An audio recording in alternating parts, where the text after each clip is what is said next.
Welcome to this week's Treasury Career Corner podcast, where I interview Treasury professionals about their Treasury careers.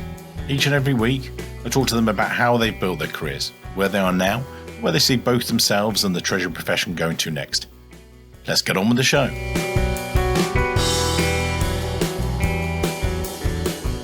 This week's show, delighted to be joined by Michael Fox, the Group Treasurer at Equiniti Group Plc. Equiniti Group is a British-based outsourcing business focused on providing administration and payment services supported by technology platforms.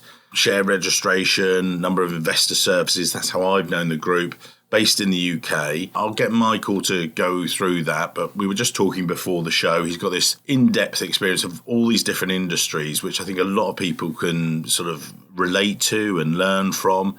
And that's what I want to explore with him as we go through the show. So we're going to have a rattle through his career history, dig into some areas, and then we'll talk about some of the areas that he likes as well later on in the show. So Michael, take us back with your career to date, how you got started in Treasury, because one of the things I was going to say, you did European business as a degree and then discovered, the world of Treasury and stuff. So talk us through how it all started for you, sir. Good morning, Mike, and thanks very much for having me as a guest today. Pleasure. Not every day that you get to talk about Treasury career on a podcast. So it's and I actually think it's one of the most varied and interesting jobs in corporate life. So I'm very excited to be able to talk about it today. I think it's fair to say that there probably aren't many people that start out their career and say, I'm going to go for a job in the corporate treasury world. I think that's quite unusual. Most people seem to fall into it by accident. And if we go back to where I started my career, it was with Tate & Lyle, and I started on the graduate training program. And that would have been initially a 3-year rotation around different departments, and my first rotation was in the treasury function, which was all very new and exciting for me. And I instantly had an affinity for the types of activities that we were doing. You may recall this, that the Tate & Lyle treasury function was for a very long time a proprietary trading function, which was a profit centre. Yeah. That had just about finished when I started. So there'd been a number of corporate blow-ups, and it was soon realised by boards that writing naked options just to attract the premium as an income wasn't such a great idea, and all of that was stopped. But the legacy in terms of how the Tate & Lyle treasury function was set up was still there, and they had a very advanced front office function. I managed to get through the first year of the rotation, and just as we were sort of talking about where to go for the second year, a treasury dealing job became available, and they asked me. Clearly, I'd had a bit of practice covering for the traders while they were on holiday or not available. I had that experience, and so I was asked if I wanted to take that job. So I only got through 1 year of the rotation, and I immediately took on a permanent job in the treasury as a front office dealer. And again, you and I both know Tate & Lyle. For some of our foreign listeners, they'll go, Tate and who? What was the sort of business of Treasury? Because again, that's a theme throughout your career that you then went from there. We'll come on to it in a minute, Time Warner, but you've been in different industries. But Treasury is Treasury and has some commonalities, obviously some differences. But describe that if you would for the listeners. So at the time, I think Tate & Lyle was FTSE 250, FTSE 350, maybe. So it was quite a large PLC. It was predominantly around refined cane sugar. There's a big factory down in Silvertown. They had also operations in Europe and also in the US and in Australia through various different related products, so sweeteners and things like that. It was primarily a commodity business, but also manufacturing as well. I think the main aspect of that role was around managing foreign exchange. There was debt. There were a lot of moving parts in terms of liquidity management as well, with cash going in and out of various different bank accounts across Europe, the US, Canada, the UK. And so it was primarily the front office desk was primarily around foreign exchange hedging management and liquidity management as well. And then that was your sort of grounding foundation, if you like, for sort of 7 years or so. Before then, time for a move, and you went into media. So, talk us through that.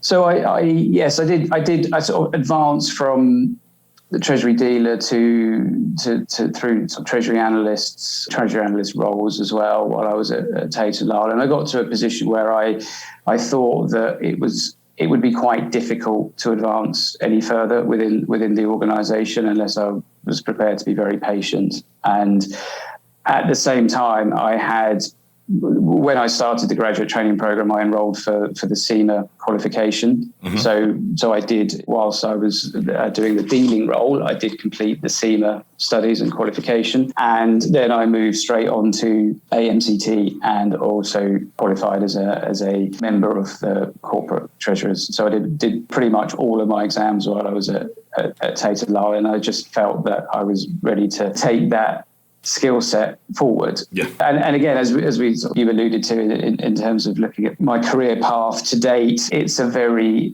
standard corporate treasury evolution, as in you're going from analyst to treasury dealer to senior treasury analyst. And then my role at Time Warner in the media industry was treasury manager. So I had a couple of direct reports for the first time.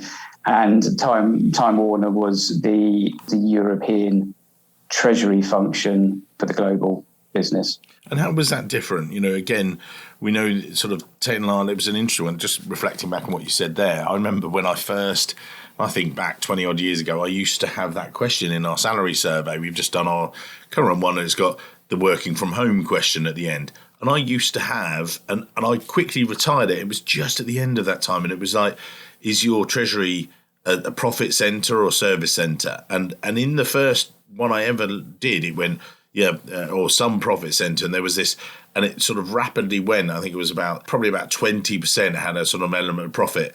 Within a year, it went to 5%, and within a year, it was gone. It was like, it was a non-question. You were moving from that sort of environment to this, more of a service-based treasury environment, exactly as it is helping the business. How was that different for you? There was that aspect to it, and also it was the first time where I wasn't in effectively the head office decision-making unit either. It was a change, and the sort of, while I was there, the two main projects for me were European cash management and putting in a new treasury management system.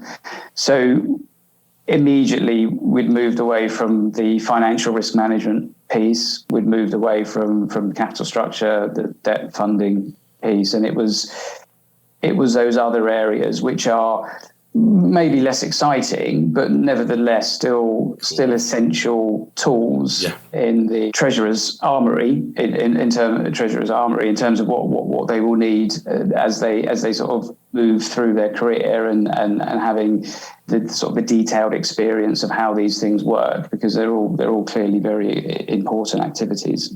And then you made them, you were there for a period of time, started to do that, and then joined Reuters. And again, most people in Treasury might understand this, but, again, some of our others, what was the move to Reuters, and as you started, you were then starting to progress with your career. Talk us through that, if you would.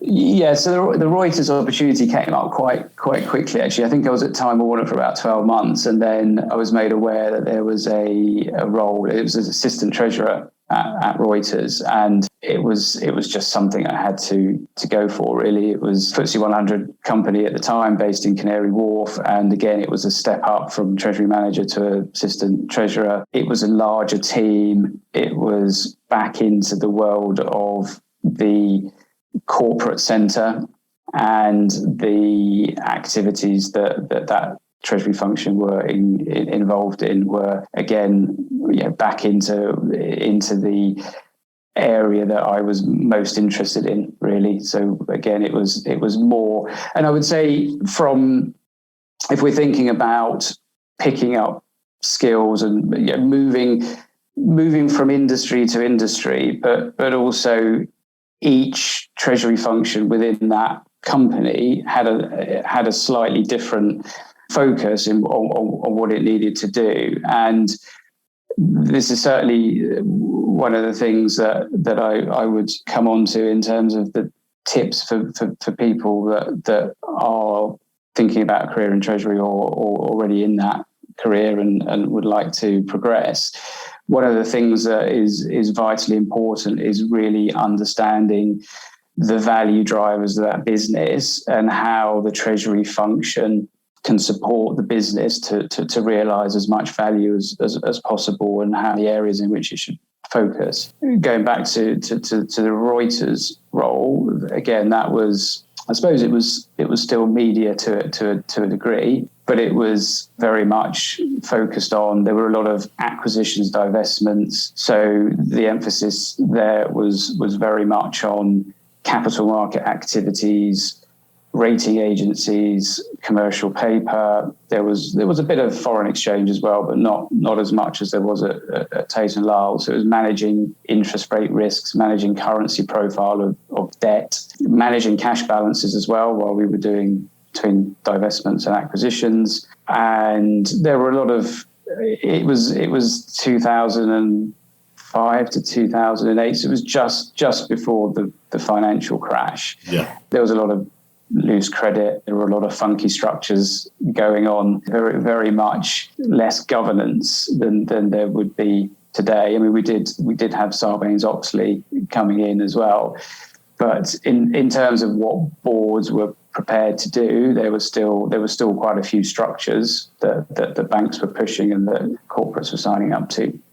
And again, because I don't want to run out of time today, because I think it's interesting when we reflect on a couple of those points. You then made this move and, big role, Group Treasurer Xchanging. Can you describe that company for us? Because you were there nearly 8 years, and that really, one of the key things you and I talked about as part of that was that, and I was saying to Michael before the show, that you, and looking at this, you became the sort of advisor to the CFO, and we'll explain what that means. But can you then talk us through that? So you've been the assistant treasurer, then got the number one job. So go through that. That was the big step up for me. That was the first number one role as treasurer, where you are, one, you're in the driving seat, but also the buck stops with you. And so Xchanging doesn't exist. Well, I guess the products and services still exist in some form, but it was a business process outsourcing company that was IPO'd in probably around 2007, I would think. I joined shortly after that, and it was a very exciting business to be in at the time. There was a lot of, it was a B2B business, not very well known, other than the fact that they sponsored the boat race at the time. So that's why some people still remember it. Oh yeah, I do. It was a very exciting time, but it quickly got very challenging. So not only was there the step up to the number one role and all of that accountability and responsibility, they didn't really have because they're just IPO'd, it would have been one of those classic cases of, who's going to do all this treasury stuff? Oh, we haven't really got anyone. Sometimes the FP&A guy does a little bit on the side, and sometimes some of the accountants do a bit. But they didn't have a treasury professional in there. So I was the first person. So there wasn't very much when I got there. They had just done a large acquisition of an Indian listed business with operations in the US.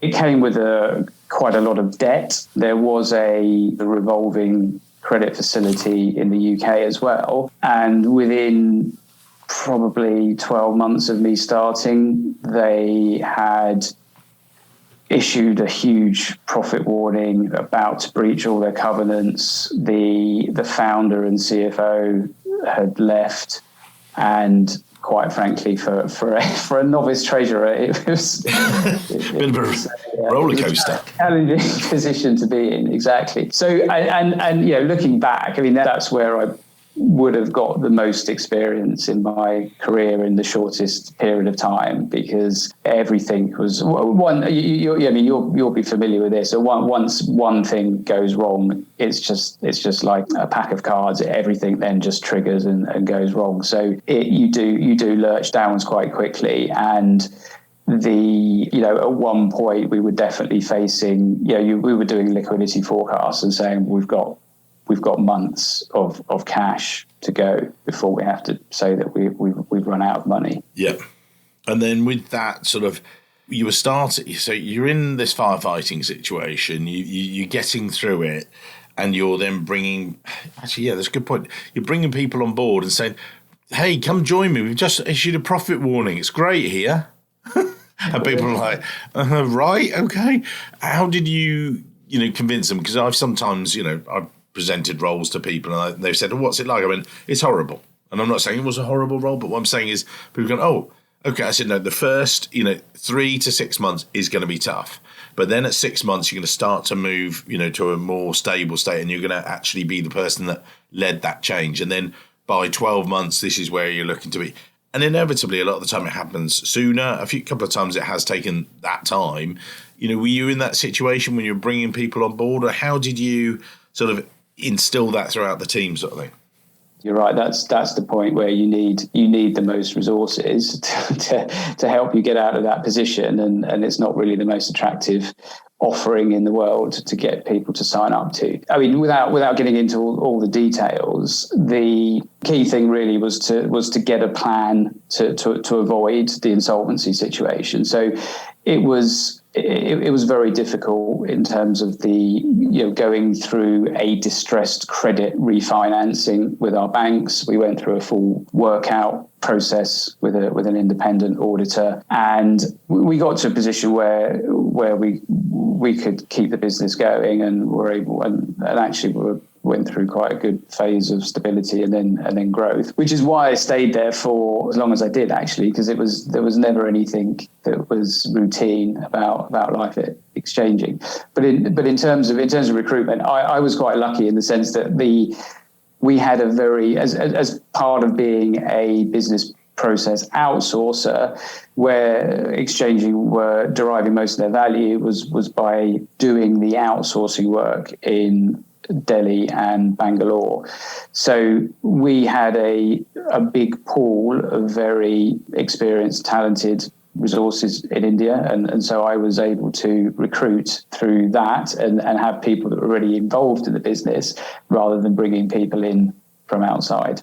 And actually, help you and things like that knew the group and things like that. So you then also talked, and I said to Michael before this, that some CV's resume aren't the best, but I loved the briefing notes that you'd sent across to me. And one of the key things you talked about was by rising, helping raise the profile of the treasurer position, you then became more involved with the board and you became, an advisor to the CFO. How did you instigate that? Because I think a lot of treasurers listening today, particularly, we sometimes give the advice for the treasury managers, how to improve their careers and everything else. And we've touched on that a bit. But for those treasurers, war stories and things like that, how did you go about that? Was it by saying, look, let's have a daily chat, or what was the sort of the process of getting to know, or helping the CFO that you then became his finance advisor on a regular basis? For Xchanging, I mean, remember, I was still a very novice treasurer at that stage, so I didn't go in there with that as an idea. It wasn't a design by me when I went in there to achieve that. But essentially, by doing what I did with the refinancing, and clearly there was a lot of involvement with the board and the CFO and the CEO at that stage, that just by doing a very diligent job as a treasurer, you sort of built up that credibility initially in delivering what you said you were going to deliver, ultimately supporting the CEO and the CFO in terms of what they had said to the market. So credibility is the first building block. I think, reflecting back, the other thing that I did, and this is probably over a number of years. I mean, it's not something that happens instantly. But my approach to the role of treasurer is always very much outward looking, and rather than just focusing on what people might think are the very specific treasury functions and activities, I would always be looking to get involved in other aspects of the business. And I think having the accounting qualification was very helpful in that respect, because it meant that I could get involved in things like understanding a bit more around what we were doing in our financial statements and how that was being perceived by the market, and giving the CFO some advice in terms of how to maybe message cash flow, cash generation, and how to bridge that to the actual statutory financial statements. Getting involved in lots of different other activities, which sometimes fall within the Treasurer's remit, sometimes they don't, like insurance, like pensions, contract renegotiations, to make sure that where there is an opportunity to create economic value, we can as much as possible and use our skill sets to support that activity. And then generally, and then I guess it just moves on from there. And with that approach and that attitude, and there's in most corporate functions and finance functions these days, there's lots of historical issues that keep resurfacing, that I think the Treasurer has the skill set to start to unpick some of the complexities of these problems and sort them out. Knowing about on the legal side, around legal entity structures, on the accounting side, on the tax side. And I think the Treasurer is unique in his ability to be able to pull all of those different disciplines together to come up with the right answer, and to explain it in terms that the CFO can understand. And you then, you were there till 2016, and then very interestingly, in today's market, with everything about renewables, everything about ESG, it's you probably get an email a day. I do. Come to this ESG thing. Come and do this. Come and do this. And it's the catchphrase. But you then made a move into that industry. Maybe talk us through that, transition, if you would. That did put me out of my comfort zone a little bit. It was something that so I was able to take a bit of a risk with that one, because of the way that things ended with Xchanging. So they were ultimately acquired by CSC, and they removed the corporate function. So I didn't really have a choice in terms of having to move, and this was something that came up, which at the time was a very exciting opportunity. But as I say, it was a little bit out of my comfort zone, because I was moving then into a renewable energy company that was effectively a platform for two large Canadian shareholders, two large pension funds. And it was a portfolio of renewable energy assets that they had acquired from Santander, with a view to growing and operating the assets within that portfolio, and that would be growth either through constructing new assets or acquiring portfolios of assets. And project finance for infrastructure assets obviously wasn't something that I had come across previously in those other roles. So that was all very new for me. And what was it like? I touched on it earlier. You've gone from media through outsourcing to renewables, and you and I, we joked before that, treasurers have the same toolkit, if you like, but all very different jobs. And the people listening today might all have the title treasurer, each doing it in a different way. What were the commonalities, or, what was your checklist sometimes when you started in the role at Cubico and things? Well, again, it was another startup treasury function for me. Nice. So that was another thing that appealed to me in the sense that I there was a clean slate for me to put my mark on. And so for me, the sort of the first things are, let's get a treasury policy established.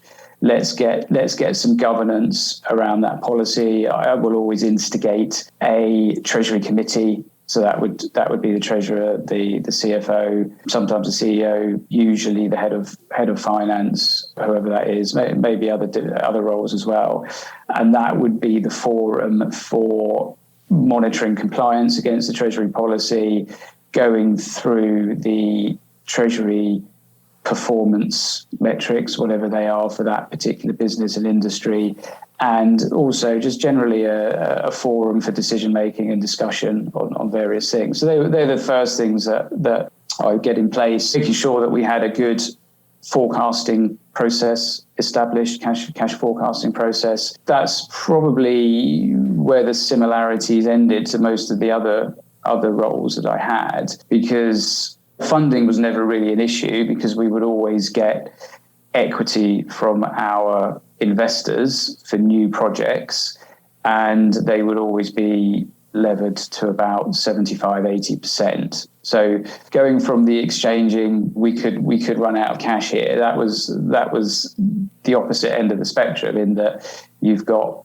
two Canadian shareholders with multi-billion Canadian dollar pockets that would always and wanted to grow the business. They were looking to deploy capital at that point. So it was a shift of emphasis in terms of getting the right project financing in place, using the right banks. And then what we did do was we did put in a revolving credit facility, which that was pretty difficult in itself because there were no cash flows to support it. So move away from normal investment grade corporate banking to say, look, this isn't the credit story here isn't that you're going to have cash flows to repay the RCF. Credit story for Cubico was very different because rather than being based on cash flows coming up from the assets to service the RCF, it was very much based on the fact that the investors would not,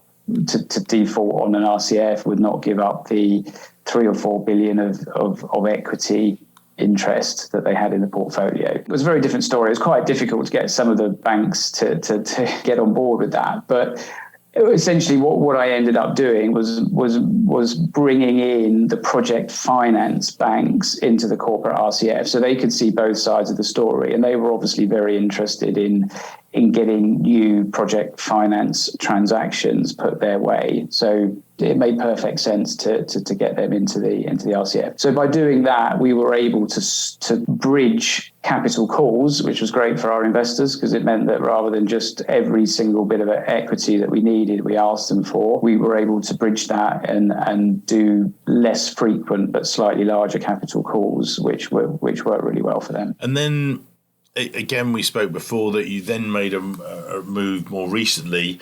Bring us up to date with you, and then we'll dig into a couple of other questions. Okay, well, I was at Cubico for about 3.5 years in the end, and it was a fantastic company to work for. It really was. Quite a small team. I saw it grow from, I think, 50 people to just over 200, and it was one of those companies where you knew absolutely everyone there, and it was fantastic. And they were based in Madrid, New York, Rome, Mexico City. So a really international group, and it was just a fantastic role and a great part of my career.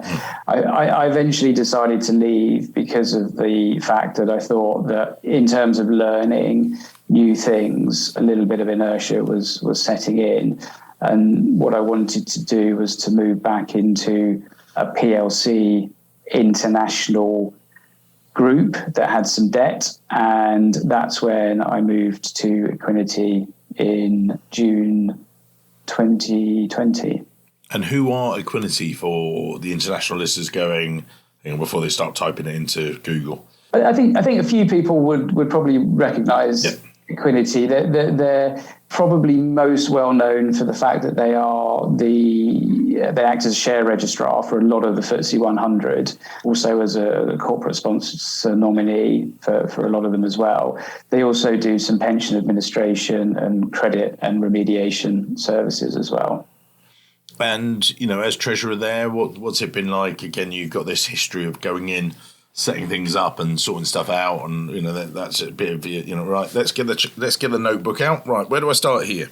What's it been like?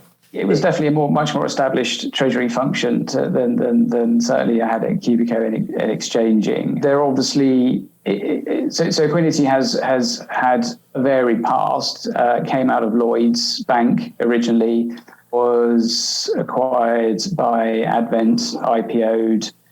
And some of the legacy processes and procedures, should we say, have not been sort of really focused on. And there was a lot of things to do to modernise the way that the Treasury function operated. So one of the things that we did do was we put in a new Treasury management system. So that's FIS Integrity, which we are using to manage the balances on our client cash. So there's always something different, isn't there, Mike, in the Treasury job. So the thing that was slightly different for Equiniti was the fact that they have about £3 billion of client cash, which they manage and can earn the interest from.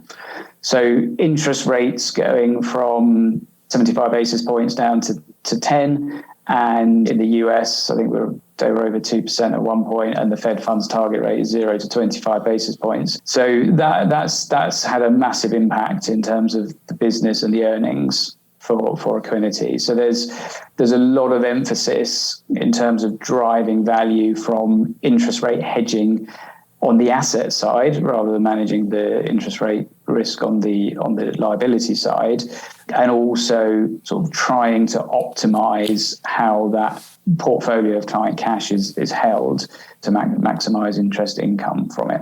The kind of the footnote, I suppose, to this, which is where my story today is going to end, is that the board agreed earlier this year the shareholders ultimately agreed, but the board recommended an offer by Sirius Capital, and so that's the transaction that's in progress at the moment. You gently touched on, which obviously is sensitive, so we will look forward to seeing what comes through that, sir. So, reflecting back, we spoke before the show, some people, I talked to, and they've got a passion about blockchain or, different passion areas. One of the things that you and I talked about was this evolution of your career and, the accidental treasury route, as we always talk about with lots of people. But if you reflect back, before we, come to your top tips, if you like, for the end of the show, as we always do, looking back over it, what are the areas that, say you're a treasury manager today and you're listening, what are the things you think that people should try and think about? They're listening to this on their way into work, some people just back to commuting, and, a couple of the things they should be thinking about doing, or other treasurers out there, something. What are your thoughts? What I would say is you definitely take ownership for your treasury career. It certainly isn't. Some people get lucky and they can run their entire career through a single employer. But in most cases, I would say you really do need to take ownership for it and plot your way through the evolution to group treasurer if that's ultimately what your target is. It isn't easy to do. You really need to be proactive. You need to make sure that within the team you're in at the moment, you do ask for exposure to various different things. I've been in corporate treasury for over 20 years now, and there are still things that I'm learning. There's so many things that the treasurer can get involved in within the organisation, and it's just the limit is self-imposed, really.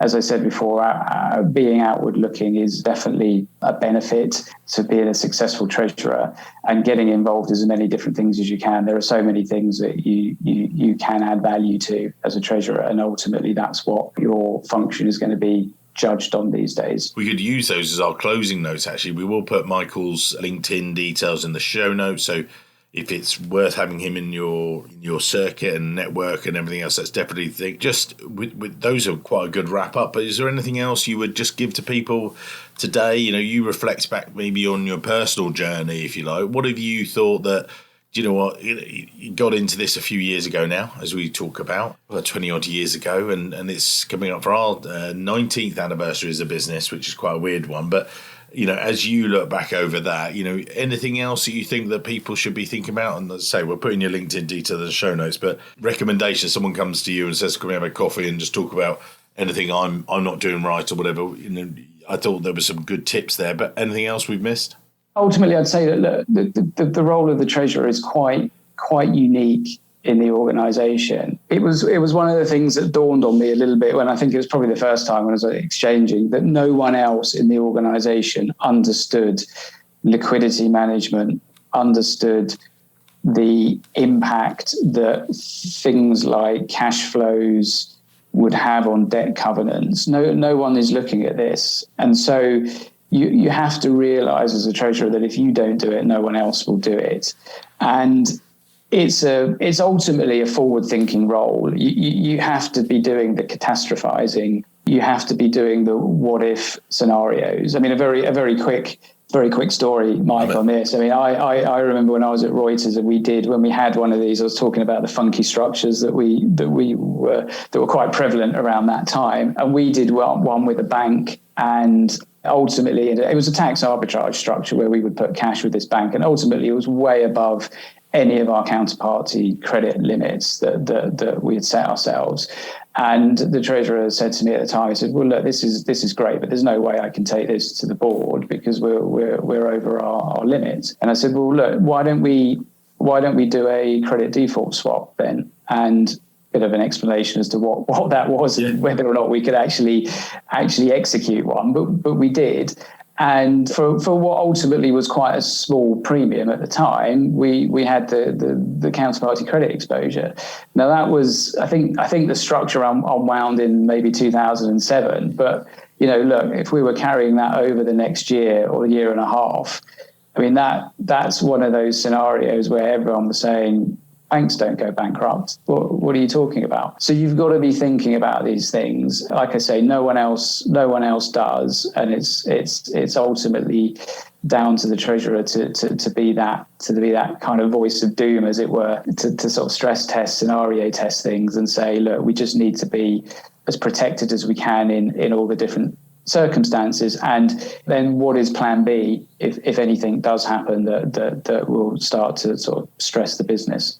Yeah, amazing advice there today, Michael, and I think people will get a lot from it, as they always do. I mean, and it's great your sort of journey over those different industries and different checklists, if you like, as well. So we'll put your LinkedIn details in the show notes. People can connect to you, and can't wait to see you in the real world one day when we're allowed out of our houses. But we're slowly getting there. So thanks very much for your time today. It's been great. Thank you, Michael.